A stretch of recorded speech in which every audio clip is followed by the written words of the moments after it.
Hello and welcome to Papercutjourney, a channel where poetry and visual art collide.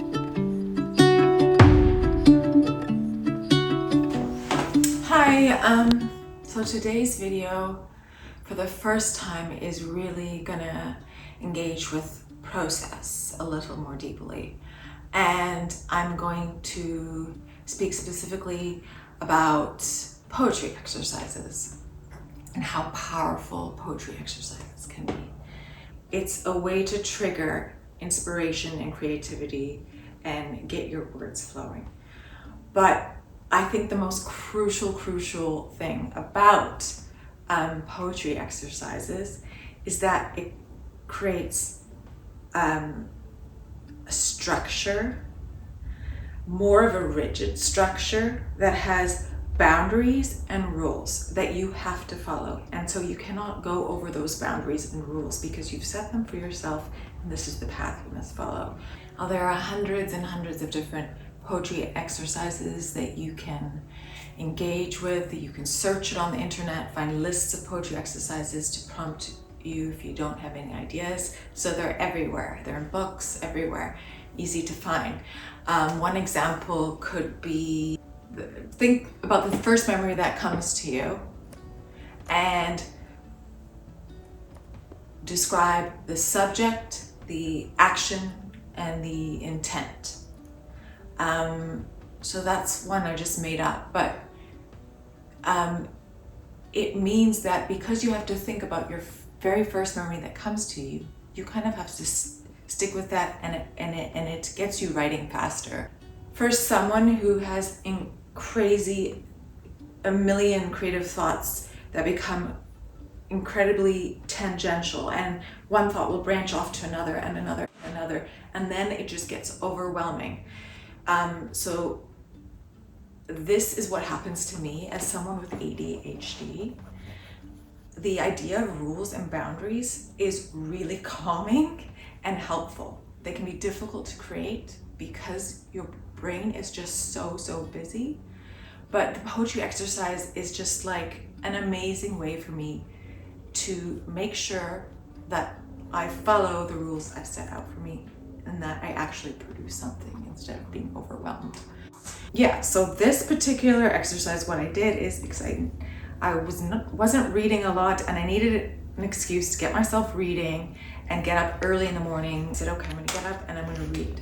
Okay, but how can I use this time to myself reading to also maybe create poetry? So I took a big book that I'm reading.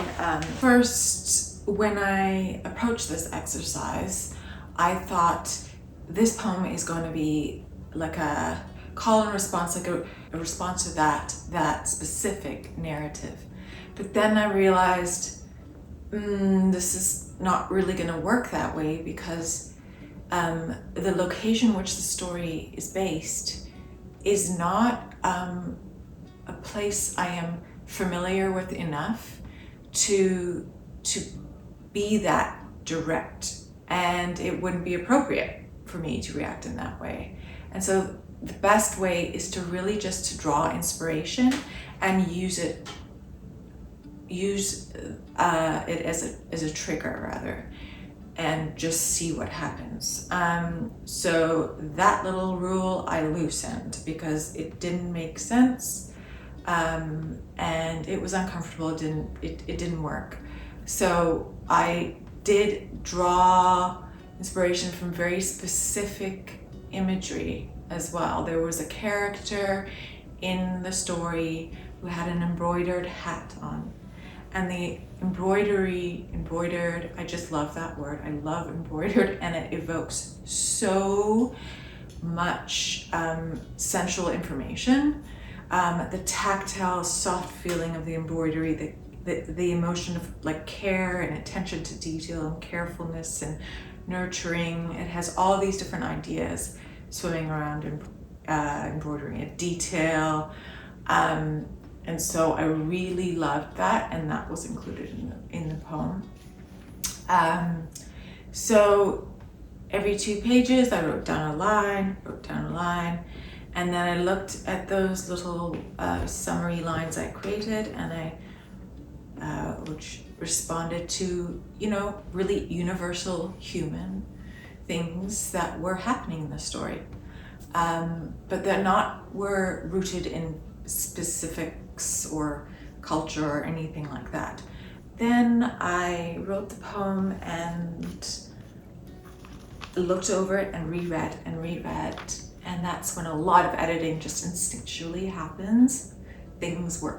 Some things don't flow, they feel too clunky, so they're taken out, or they're replaced, or they're shortened.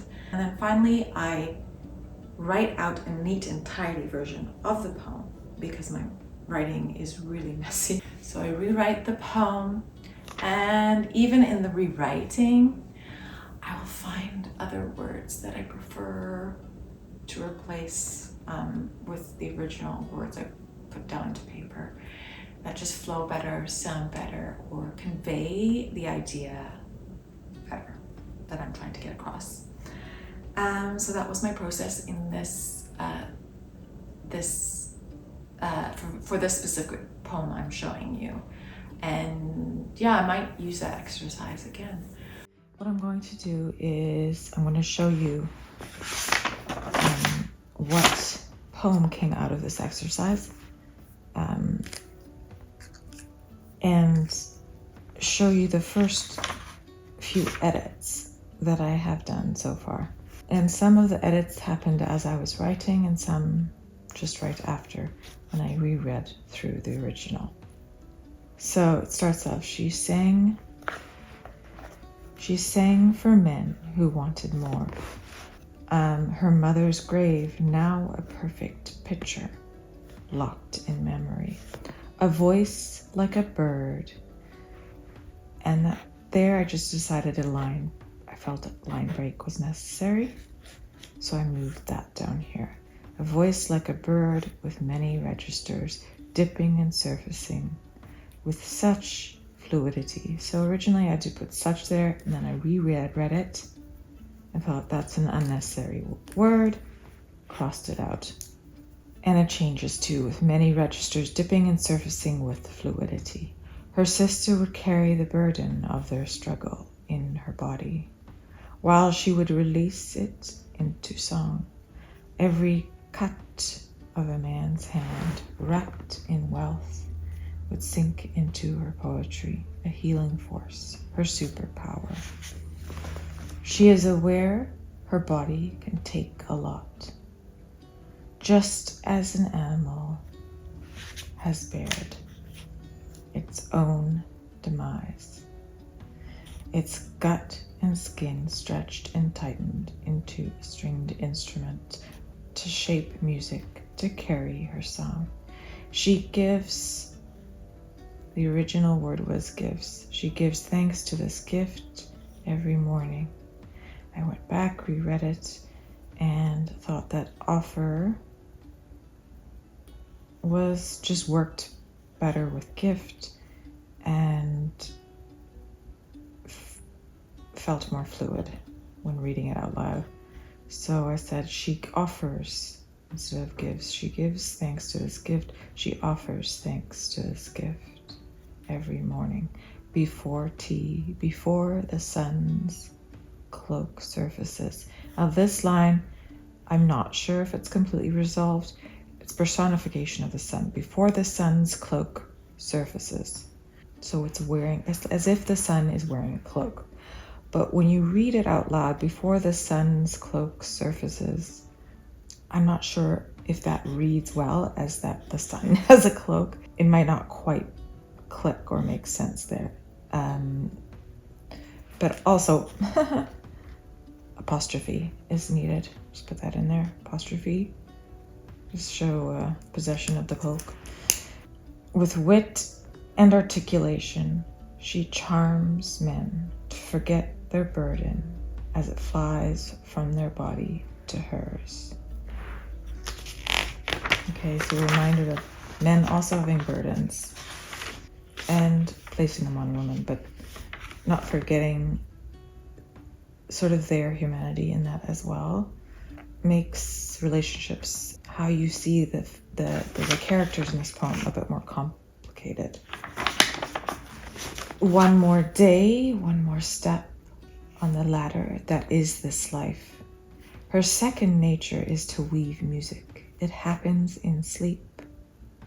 A solace she has toiled for. Repetition rewards her with this gift.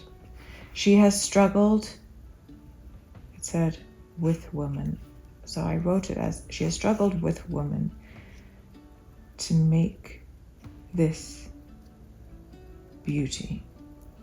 I ended up rereading and crossing out with, and because I wanted to make it more apparent that she's not struggling with women as in an argument with women or arguing against other women. She's struggling alongside them. So she has struggled alongside a woman to make beauty. So I didn't want that misinterpreted.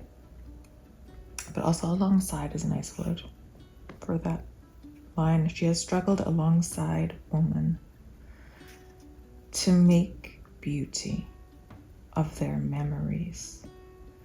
So I originally said to make this beauty, but that is just a superfluous word, I would say.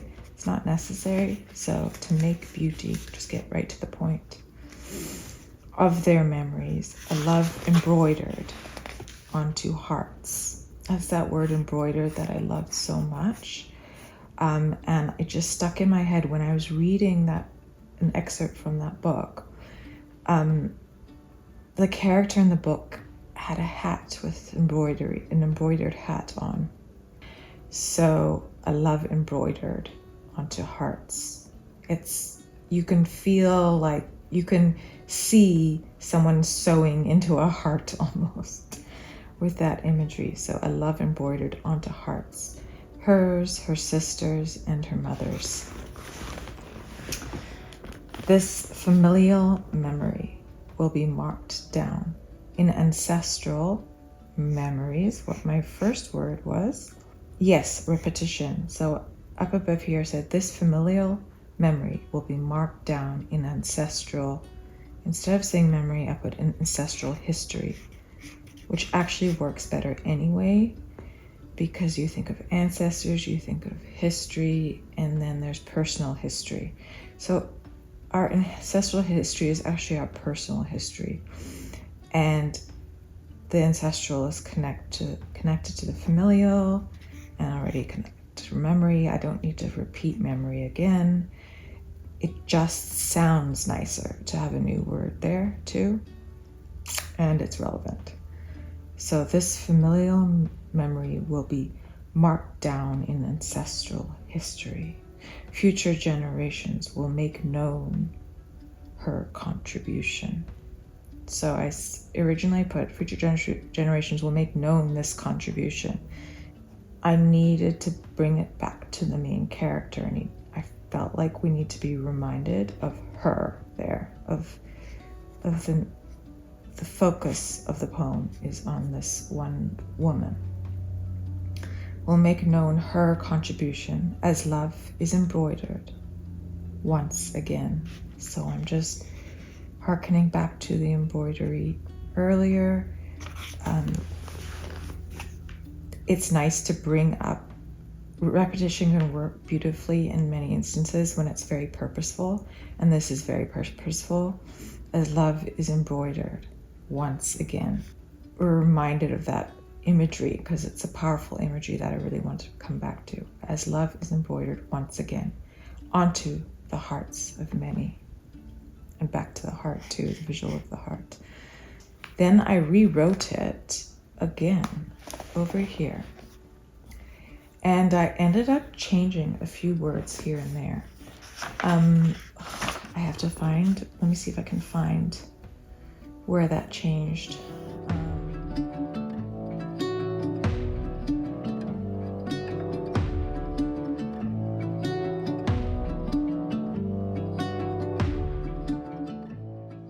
So, to shape music, to cradle her song. So, in the original version, I said to shape music to carry her song.